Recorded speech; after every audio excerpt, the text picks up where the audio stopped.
Hello, everybody. Welcome to this edition of Mr. J's Geek Corner, a place where we talk about anything and everything that is geek, whether it be TV, movies, comics, or video games. And this week, I decided to discuss some of what I think are some of the worst superhero movies ever made. I know all this year, all the attention's been focused on some of the best ones, like Man of Steel, which is one of my personal favorites. Iron Man 3, and then coming up later on, you've got Thor, the new Thor movie, World of Darkness, the Dark World. I meant to say Dark World. My bad. And of course, also this year they've had Wolverine, even though they didn't get that much press. It still came out also, and it looked pretty good. I haven't seen it yet personally, but it looked pretty cool, and I might check it out when it hits DVD. But it got me to thinking, like, with all these superhero movies, not all of them hit the mark like Man of Steel or Iron Man 3 do, or the way it looks like Thor has hit the mark. I said there are a lot of movies out there that really didn't go over well with me and a lot of other people too. And thinking what was some of the worst ones. And there are a lot of bad superhero movies out there. Believe me, there are. And I've only seen like a handful of them, and I actually own a few of them. But we don't have that kind of time we don't have that kind of time in the show for that. So I just actually narrowed it down to 6, believe it or not, that I think are some of the worst superhero movies ever. And I'm going to have a few visual aids, and to anybody out there, all the images you see on this show are properties of DC and Marvel, and they are not mine. So don't get mad at me. But I'm just using some visual aids here, and I said this is some of what I think are some of the worst superhero movies ever made. And to start off the list, I start off the list at number 6 with Batman and Robin. And I know some of y'all out there are thinking that is the worst movie ever made. I'm going to say it. It is the worst Batman movie ever made, but it ain't exactly the worst superhero movie ever made. It was like, in amongst the worst movies, it was Wizard's worst. To them, it was the worst superhero movie ever made so far then. And that was back in like 2003 or 4. But it ain't exactly the worst superhero movie ever made, but it ain't the best either. I mean, you got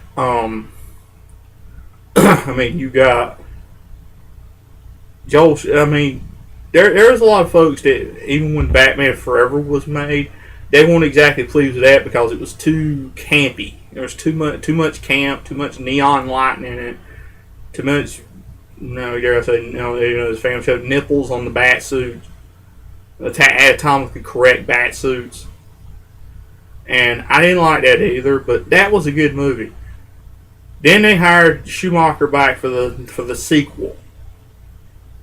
Big mistake, because the difference between that and Forever was that Forever still had Tim Burton as the executive producer. He still had some say so, and he still managed to keep it kind of dark while dragging it screaming into the light. Batman and Robin did not have Tim Burton on as the executive producer, which means terrible. In which that was a bad sign right there. But that's when it really took a turn for the worse. I mean, there is so much Bat history compiled on top of each other in that movie that it appears is muddled. I mean, like I said, with Tim Burton not around to keep things dark, things brighten up way too much. I mean, this was like the Batman Adam West TV show from the 60s on steroids. It was a bigger screen, bigger budget version of the Adam West movie with a different Adam West to it. I mean, that's exactly the feel of it. I mean, for goodness sake, when you got Commissioner Gordon, it looks like an amalgamation of Commissioner Gordon and Chief O'Hara from the old TV series. that's what they were going for, the TV show. Feel. I mean, there's so much, like I said about being so much bad history compiled on top of each other. I mean, you got Batman, you got Robin running around dressed as Nightwing. Everybody's wondering why in the world he dressed like, why in the world he dressed with it. That's his Nightwing costume. He's running around with that red bird on his chest. That's a Nightwing costume. Why is he dressed as Nightwing when he's still calling himself Robin and running around with a cape on? What's up with that? And also, Batgirl, for some reason, she didn't want to wear a mask. Well, she wore a mask, but she didn't want to wear the cowl. I mean, she's like a compound character. She's a combination of Batgirl and she's a combination of Batgirl and I'm gonna say she's a combination of Batgirl, the Helena Bertinelli Huntress, and I don't know what, because she wasn't Barbara Gordon. She was Barbara Wilson, niece of Alfred. To me, that's sort of what they did in Catwoman when they completely made up a character and just slapped the DC character's name on it. They just made up a character and they just slapped one of her images of her hero on it. That's like I said, that's not Batgirl. That's a Batgirl they essentially made up, and that's the one thing that kind of veered off Bat history a little bit. I mean, there is no character named Barbara Wilson ever in the comics or in the TV shows or in any of the other movies. Definitely not in the cartoons. Definitely. And who in the world is Barbara Wilson? Like I said, that's the other thing. But when she's Batgirl, she's like amalgamated Batgirl Huntress. Because that's what Huntress was essentially going for, was that look. And that's essentially what she wound up with. And one of the stupidest scenes in the whole movie is when they make it to the observatory. What's the first thing Batgirl does? She takes her cowl off and throws it away. What's up with that? You're Batgirl. You're supposed to have the cowl on. You're supposed to have the pointy ears. Why in the world would you do that? Just throw your mask off like you didn't need it, just as they had that little mask so everybody see your face. That's just stupid. That to me is one of the stupidest things. Another, and which brings to mind another stupid scene in the movie, when they go all the way, there they are in full costume, just big Poison Ivy. They go all the way back to the Batcave and change costumes. Why? They changed from their normal costumes into these black and silver costumes you see only one time in the movie, and that's when they fought Mr. Freeze. Seriously? They go all the way back to the Batcave. I mean, I could understand it in Batman Forever when essentially the entire cave was destroyed except for that one new suit that had the sonar stuff in that sonar prototype that he made. You can almost understand why he had no other choice but to don a suit that was completely different from what everybody knew. What was their excuse in Batman and Robin? What was their excuse? Go all the way back to the Batcave and switch suits and come back with these useless Bat vehicles that didn't even do anything. I mean, you got Batman driving essentially the Bat plane that can't fly. They call it I think they called it in the toy lines the Bat Hammer. What did it do? Nothing. It did absolutely nothing except look like a gigantic Bat plane that couldn't fly. That if it had enough thrust behind it, it probably could have flown, but it didn't fly. The only thing it really did was reflect an ice beam, raise up a panel and reflect an ice beam back at one of Freeze's goons that had a freeze gun in his truck. Sounds stupid to me. I think you had that. Then you had Robin driving this airboat, hovercraft, ski boat looking thing.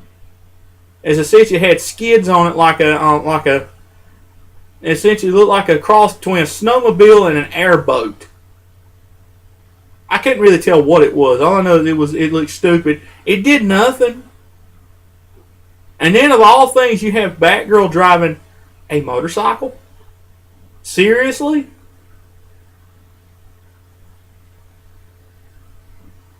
I mean, of all the things, at least the Bat Hammer was equipped for icy conditions, and so was that thing that Robin was driving.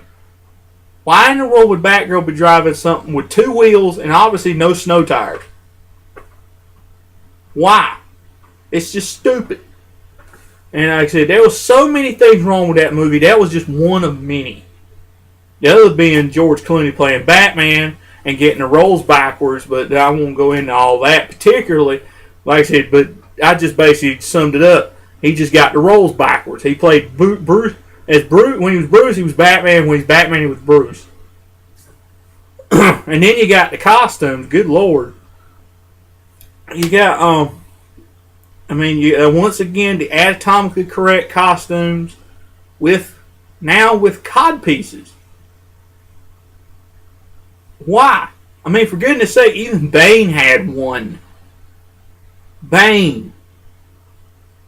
And that was the other thing wrong with this movie. Bane is essentially, instead of being the criminal genius that he was, say, in Batman and Dark Knight Rises, or even in the comics, he's nothing but a dumb caveman brute that is essentially a lackey for Poison Ivy. It's essentially her muscle. And basically, there won't hardly anything to him at all. I mean, the look was kind of cool. They just got rid of the little thing that was on his belt. You know what I'm talking about. Otherwise, he had a pretty cool look to his man and with the mask and everything. But he was just stupid. I said Poison Ivy was too over the top, campy. Mr. Freeze was too. I mean, Arnold Schwarzenegger would have done a good job had it been a darker movie. But what they were going for this movie was to drag it back into the 60s. And I'm thinking in my mind, the only reason they hired Arnold Schwarzenegger to play Freeze was to be a carbon copy of the Batman TV show in which their Mr. Freeze sounded exactly the same. He was an Austrian. I don't know if you say he was German or Austrian one. So was Arnold's Freeze. That's what they went at. They purposely hired Schwarzenegger because he sounded like the one who played Mr. Freeze in the old Batman show. That's why. That's why they did it, because it was like the 60s. And like I said, this whole movie, to sum it all up, to me, the movie itself was terrible. But to me, it's terrible, but it's still watchable. I mean, I would say I would let a kid watch it, one who barely, a kid that was just basically excited over anything Batman at all. I would let them watch it for sure, because I mean, for crying out loud, I let my nephew watch it when he was 4 years old, 3 or 4 years old, because he liked anything Batman. He didn't like the darker Batman movies. He liked that one. He didn't like Batman dark and scary. He liked Batman like that. That's why he liked it. I said, to me, it's good for kids who like anything and everything that is Batman, that don't know the history. It's good for them. But in terms of longtime fans who know the history and know he's supposed to be dark, it's not a good movie at all. It's terrible. It's just terrible. And I said, to me, it's not the worst ever made. It's the worst Batman movie ever made, but not the worst superhero movie ever made. And that's why it's number 6 on my list. And next on my list, number 5 is, I know this is a shock, Superman 4: The Quest for Peace. And I know, everybody knows, as big as Superman fans I am, why they ask the question, why would you bash the Superman movie? Well, one simple reason. It was terrible. I mean, you look at the idea of the movie. Superman disarming the nuclear conflict going on at the time, and Superman struggling with the notion, should he not get involved, or should he save the planet that he called home for 30-something years of his life, for most of his life, you might as well say, that he is called home. Should he get involved? Or should he not stay around and not get involved in human affairs? or should he at least try to save the planet he is called home for the past 30 to 40 years of his life before it suffers the same fate as Krypton? And of course, as you know, the movie he does get involved. He gets involved later, and well, according to the original version, there is the nuclear men are created by, in the midst of all this conflict and everything. Luthor creates a nuclear man who is supposed to basically raise fears and everything. He threatens to destroy the planet, and in the wake of all this, Superman then disarms the world. Well, that would have been all well and good, but then they went and actually brutalized. They said that it stunk. It was, and like I said, basically they went back and actually rearranged a few things to where in the movie he disarms the world. Then Luthor actually goes and starts selling nuclear weapons to the entire world, and basically knocks Superman, basically gets Superman out of action, gets him away, and then starts making money on everything, and then Superman eventually destroys. But I'm not going to spoil the whole movie. If you really want to see how bad it is for yourself, watch it. But I'm going to just give you a brief sum of why it is so terrible. It was made on a cheap budget. Very cheap budget. I mean, it was made by a studio that, from what I heard, according to the movie commentary, actually said was in financial free fall as the movie went into production. That right there should tell you something is going to be completely and totally wrong with this movie. I mean, Canon Studios, Canon Films, whatever you call it, or used to be called, actually made the movie Masters of the Universe, which some people would probably call a bad movie, and I actually think is kind of an underappreciated movie in its own right, because it was actually really good. It had pretty good special effects. It was a good story, good makeup work, costuming, everything. It was good. But how in the world did they mess up Superman so bad? They said it was, but like I said, that same studio that made that movie was in a downward spiral when Superman 4 was made. They said in the commentary, you could see the budget falling when the effect. He said you can see the budget falling because they kept having to cheapen everything up. The next thing you know, if they lost any more money on the movie, it would be down to cartoon effects like it was in the old Superman serials back in the 40s. That would be a terrible thought. Like I said, it wasn't a bad idea for a story. It was just very poorly executed. It was a great idea for a story. Would have been very compelling had it been done right, but it was not done right. Even Chris Reeves said, when he last played Superman, he said, I will not come back unless they want to take the time and the money to actually make a good movie. If they do, I'll come back. Of course, he never did because they kept struggling on how to make a movie. But that's another story. Why that movie? I said, the movie, basically, like I said, they took that original movie and recut it. And they cut it into what Wizard Magazine once called I think 90 or 91 minute abomination. And to tell you the truth, I'm about right in there with them. I mean, you can look and see how terrible special effects are, how cheap they are, cheesy, like you say cheesy, they are. I mean, it was just bad. And to show you how bad this movie was, I have the comic book adaptation. The comic adaptation of Superman 4 Quest for Peace, as it was originally intended to be, as the original, I think it was 120 something minute movie, 130 something minute movie it was originally intended to be. It was terrible too, if that tells you anything. You know your movie is bad whenever its comic book adaptation is just as, if not more, terrible than the movie was. And it was, the comic book adaptation and the movie were both terrible. I'm gonna say they're bad, one of the worst movies ever made, but not the worst. It's not the worst movie ever made. I mean, it was terrible. Even for a Superman movie, it's terrible. It's probably the worst Superman movie ever made, but it's not the worst superhero movie ever made. I won't say that. But it was just horrible. I said, it's bad to see a Superman movie that you don't like watching hardly. I mean, I've watched it here and there, but I look at it, I was like, this movie is terrible. It could have been better with the idea and the premise that it is, but it's just terrible. Terribly executed. It's like I said, you got a bad movie in the comic book, and the comic book is terrible, and it is terrible. And I mean, I thought the comic book would be better than that, than the actual movie, but it was horrible. I mean, if you read the whole story about this, the whole movie was doomed for failure. I mean, and like I said, it is just terrible. The whole movie. The version I just showed you right then actually had the deleted scenes from the movie. It showed you how detached from reality them people were. They said they were actually going to use that deleted footage to jumpstart Superman 5.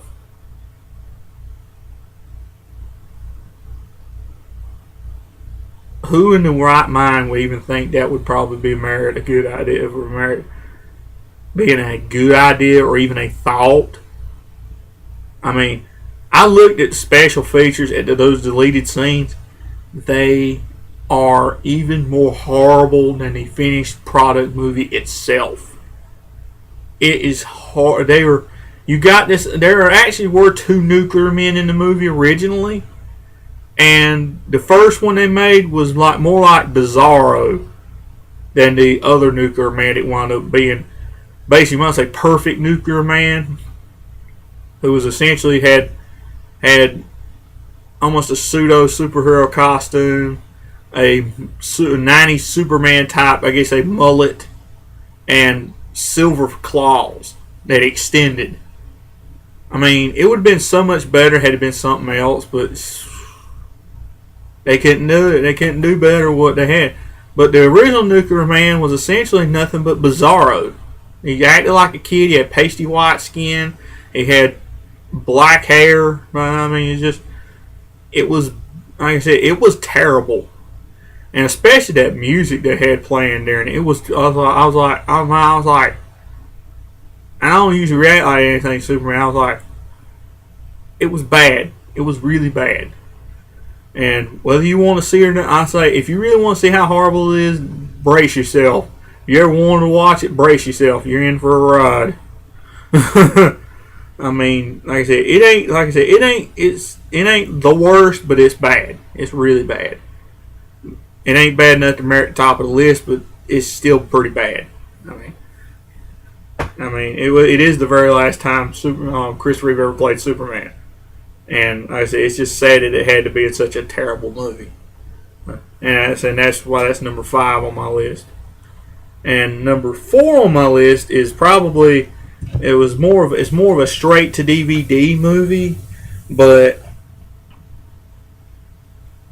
straight DVD animated movie, but it's still a really bad superhero movie, and that is let me take that off there. I don't want to see it. Show you how long it's been since I've seen this movie. It is actually stuck in the packaging. And the thing is actually stuck in the outer cover. Let me try to get this out of here. I really don't want to tear this open on the show. Here we go. Got it. The Invincible Iron Man. This is a straight-to-DVD movie made back in 2007. Probably one of the very first straight-to-DVD animated movies that Marvel ever did, which was immediately followed by DC doing their animated movies like Superman, Doomsday, and stuff. But the reason why that's on the list is, well, it's just horrible. The whole thing is centered around the supposed resurrection of the Mandarin. It makes it sound like instead of the Mandarin being, well, I guess in the comics, Mandarin's probably always been an ancient evil or something like that with 10 power rings on his hands or whatever.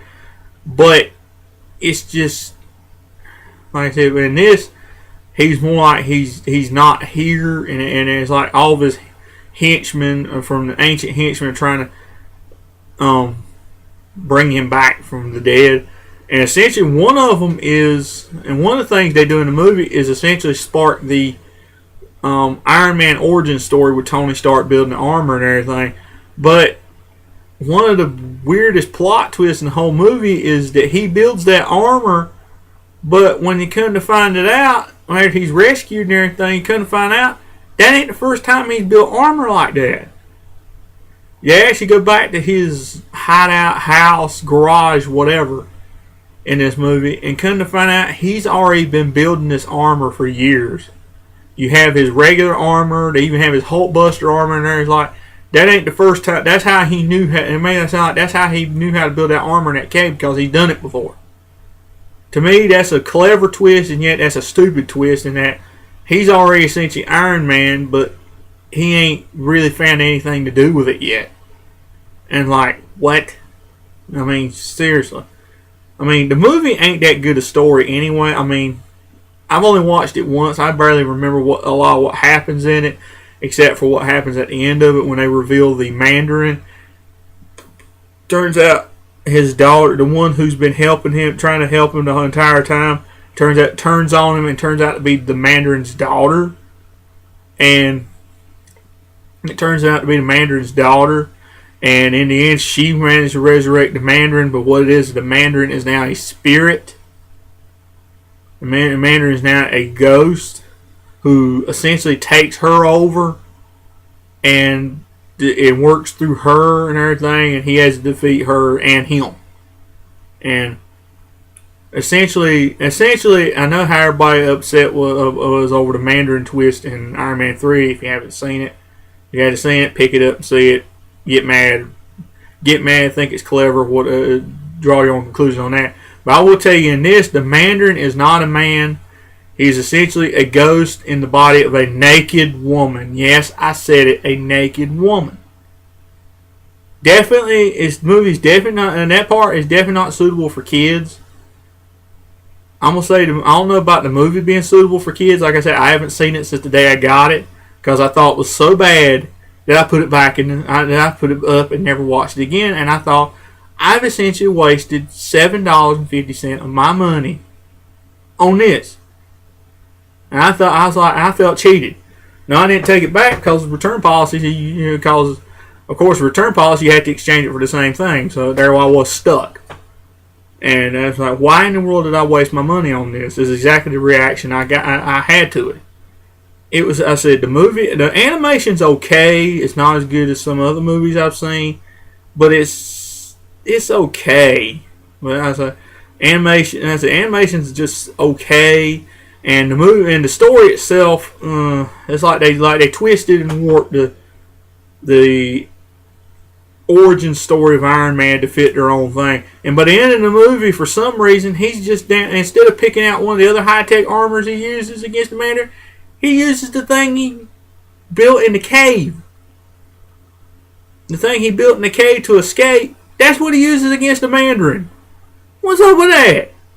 I do remember that much. Other than the fact that, like I said, the Mandarin's essentially a naked woman with a ghost in her. Like I said, I don't recommend watching this one at all. I said, if you want to brave it, that's y'all can do. You can do it if you don't do. But like I said, I'm just warning you. It's bad. This is worse. I'm gonna say it. Some would probably say Iron Man 3 was the worst one. No, this is. This is the worst Iron Man movie that's ever been made, animated or otherwise. And I say it ain't the worst. I'm gonna say it. It's the worst Iron Man movie ever made, but it ain't the worst movie ever made, because there is a different one on that list. And like I said, that's why that one. But to sum it all up, it's just terrible. It's just terrible. The story's terrible. The animation ain't really that good. It's okay, but it ain't good. It ain't spectacular or anything like that. It's just okay. The story ain't good. The plot twist ain't good. It's just not a good movie. And I don't recommend it, but if you want to try it, that's fine. Try it. Good luck. You may have a different opinion than I do.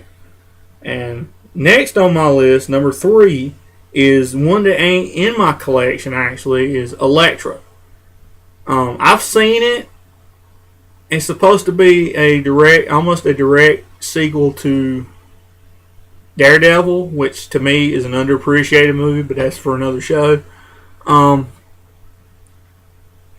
I said, that movie is not as good as Daredevil, let me tell you that. I mean, to me, there's a lot of people that would actually say it was like Mortal Kombat with Elektra in it, and I'm going to say, I agree. I mean, you have a lot of weird, freaky stuff going on in that movie that I mean, I've only seen bits and pieces of it. I ain't gonna say it's completely and totally terrible, but it ain't that good either. I said it ain't as bad as what's number one on my list, which actually came out the same year. But like I said, it's just still ain't as good. And to me, like I said, I never really bought it yet. I might one of these days, but I ain't bought it yet. And like I said, it just ain't that good. I can't even remember half of what happens in it. That shows. Of what I have seen of it, it just ain't that good. So, that's why it merits at least number 3 on my list.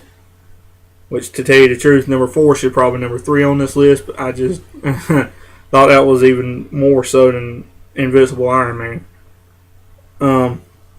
Number 2 on my list is actually 2 movies that I'm ashamed to admit is in my collection, and I wish I hadn't bought. And I've only seen the one time the day I bought them. The 2 straight to DVD, straight to TV, made for TV, Captain America movies. I think it was Captain America and Captain America 2, Death Too Soon. It is terrible. Both of them are. I mean, like I said, it's terrible. The movies are horrible. I don't know what they were thinking when they wrote this. I'll give you the gist of it. I will give you the gist of it. It's essentially supposed to be Steve Rogers' son. That he has the same abilities as he does somehow. They essentially want him to be Captain America. So what does he do? He puts on the suit, but with a few little differences. I'll show you what these differences are right now. One thing, he gets this motorcycle. You can see that. You can see that real good. Let me see. There it is. You actually get to see, he gets that stupid looking motorcycle right there. And this is his costume. You can see that. That's his costume. A motorcycle. He has the original Captain America costume on, but with a ugly, very ugly motorcycle helmet on it that he never takes off in either movie. And the shield that he's got, I don't know if you noticed there. Let me show it to you again. That shield is not metal like it's supposed to be. It's plastic. It's a plastic shield. To show you that it's so terrible, in one of the movies, he has a bunch of dogs attack him, and they hit that shield. You actually see that shield bend. You actually see it bend like a frisbee, like bending a frisbee. It bends. I was like, why would you have a hero whose shield can be torn apart so he can be torn apart by the dogs? It's a good thing he didn't get shot at, or it probably would have bent and gone right through him. I mean, to show you how bad these movies, I can't even remember what happened in them. They're so bad. Like I said, I only saw them that one day when I bought them, and I've never looked at them again. Matter of fact, they're so bad, I don't even put them in with my movie collection. They're in here in my inner sanctum here, where I filmed the show. I have actually just stowed it away, never to be put in the collection again. They're terrible. I mean, I said, to show you how truly bad they were, I didn't even watch the entire movie. I just sped through most of it. I got so bored within the first 30 minutes, I was speeding through the movies. I just sped through and got gist of it. And just by speeding through it, I saw how horrible it was. I mean, you want a movie that would, if these had been big screen movies, Captain America as we know it would never have made it to the Avengers. Never. Now, so everybody picks on that one. Everybody picks on that other one, the other big screen Captain America that had the guy wearing the rubber ear, or it supposedly had rubber ears on the costume, and Red Skull was an Italian fascist. Compare that to these that I just showed you, I would have preferred that one. I would have gone with that one any day. than these two horrible movies that I just showed you. Like I said, I would never watch them again. Let me tell you. I even spent the $20 to buy these two stink bombs. This double pack stink bomb that I just showed you. I would really love it. I wish I could have got my money back, but of course, stuck with it. But like I said, I hate now I ever bought them. I ever bought them. And like I said, I'm gonna officially say, don't watch them. They're that bad. I said, you can brave them if you want to, but I said, don't watch them. Just don't watch them. And and like I said, but that still ain't. It's the worst Captain America movies ever made, but it's not the worst, but it's pretty up there. Because we finally got number one on my list. And let me just go ahead and say, there are a lot of you out there that will so agree with this. My number one I think number one is the worst superhero movie ever made. Even worse than those two Captain America movies I told you about. Worst one ever made. Catwoman. I ain't nothing against Halle Berry, but that movie was terrible. To show you how bad it is, I've never even seen it. I've just read synopsis about it. I've just seen the visuals of it. I'm going to just say it. When you got somebody, all I've read is bits and pieces of story synopsis to know it's terrible. And I know, why don't you see the movie? I don't want to see the movie. When you got, first of all, you hire someone, first of all, you get, the character, when you make up a movie, you call it Catwoman, you expect Catwoman, don't you? You expect Selena Kyle. This wasn't Selena Kyle. With this, you get a movie called Catwoman in name only. The rest of it is nothing but a Crow ripoff. You get a girl named, Patience Price or Patience Phillips, whatever her name is, whatever Halle Berry's character's name is, who gets killed by the head of a heartless, cosmetics firm or something like that. Sound familiar? Sound like they took a little bit of Batman Returns out there, don't you think? Somebody discovers their employer's dirty little secret, so they kill them. And then something has to do with cats brings her back to life, and she acts a little bit like a cat. It's the same thing in this movie. It's like a cross between a little bit of a riff on some of Batman Forever, Batman Robin, and The Crow. And it's essentially the same thing. Let me just say, the first thing that really turned me off about was the fact that it wasn't Selena Kyle and it was Halle Berry playing a character. Playing a made-up character in a cat costume. That was the second thing that turned me off, was that horrible, butchered up piece of material that they called a Catwoman costume. That was not Catwoman. That was a character they made up and called it Catwoman. For crying out loud, to try to promote this movie, they even made, there's a certain book company that makes like the essential guide to this hero and that hero. To promote this movie, they made an essential guide to Catwoman. The book, I'm gonna say, let's see if you can see, that thin, literally that thin with a hardcover. The main bulk of it was the cover, which is about it's about as thin as the covers of every other one of the book, but the main bulk of the book was the cover. It literally, you could stack five comics without a bagger board in them, and it would equal the pages of content for that Catwoman book. And they did that just to promote that sorry movie, and they dare try to link the Catwoman we all know with that stink bomb, with that Catwoman character. I said all they did was just make up an original character and slap a Catwoman costume, a butchered up Catwoman costume on her. that was not Catwoman. It was a made-up character played by Halle Berry. I said it was not Selena Kyle. I mean, I'm going to officially say it. If it was her playing Selena Kyle, I would have forgive it. If it was her playing the Selena Kyle, if it was Halle Berry playing the Selena Kyle Catwoman character, I would have forgave it. It was not the Selena Kyle Catwoman character. I mean, even in Batman Forever, it's almost like they took the Batman. I keep saying Batman Forever. I don't know why.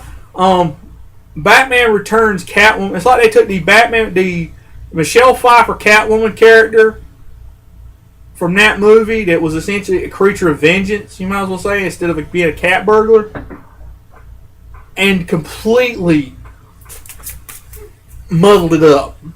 Twisted, warped it, muddled it up everywhere, and essentially made it into its own monster. They took the Selena Kyle aspect out of it, and just they took the essence of what that character was and took the Selena Kyle out of it and put in this original character and just made it its own character. It's essentially what they did. They just messed up the Batman Returns Catwoman. That's all I said. They just took it and made it a character of its own. Took any semblance of Selena Kyle out of it.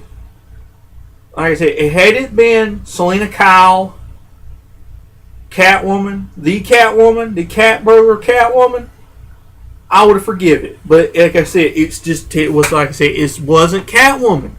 It was a made up character called Catwoman. It's like I said, here's a good comparison. It's like taking Godzilla. It's like the Roland Emmerich Godzilla. They called it Godzilla, but it wasn't Godzilla, the Godzilla we all know. It wasn't the Godzilla we know. It was just a giant lizard. It's just a giant lizard that ran all over New York City, and they were calling it Godzilla. We all know Godzilla flattens buildings. Same thing with this. We know who Catwoman's supposed to be and what Catwoman's supposed to be, and the Halle Berry Catwoman was not who and what she's supposed to be. It was an original character. They just tried to make they just tried to make a movie out of. They just tried to make a movie thinking they were going to say it just bombed bad. And like I said, that's how bad it is. I would never want to get it, never want to add my collection, ever, ever, ever. And like I said, and to me, that's why Catwoman. And that's why Catwoman to me is the worst superhero movie ever made. I said it's not Catwoman. I said it's not even Catwoman. It's just a made-up character with the name Catwoman slapped on her, and it's just complete rip-off of a cross between some of the Batman Returns elements, and of course, as I said, Crow. And like I said, to me, that's why it's the worst movie ever made. So, what do y'all think? Do y'all think that's the worst superhero movie ever made? Am I wrong? Is there anyone that you think is the worst superhero movie ever made? Worst superhero movie ever made? Let me know. And as always, drop me a comment in the comment box. I'd love to hear from y'all. I'd love to hear what y'all think. And I guess that's it for this edition of Mr. J's Geek Corner. And as always, if y'all got anything you want to say, drop me a comment in the comment box. I'd love to hear from you. You got any ideas about things you'd want to hear me talk about on the show? I'll be glad to hear them. I said, drop me a comment. I would love to hear your ideas. I'm always looking for new ideas. Always. I said, this idea, I'm going to say this idea I thought of while I was at work. I was just standing on the side of the road one day, and it just came to me. And I said, like I said, I'm always open to new ideas from anybody. What what to talk about on this show. And I said, I would love to hear from you. And I'll see y'all next time.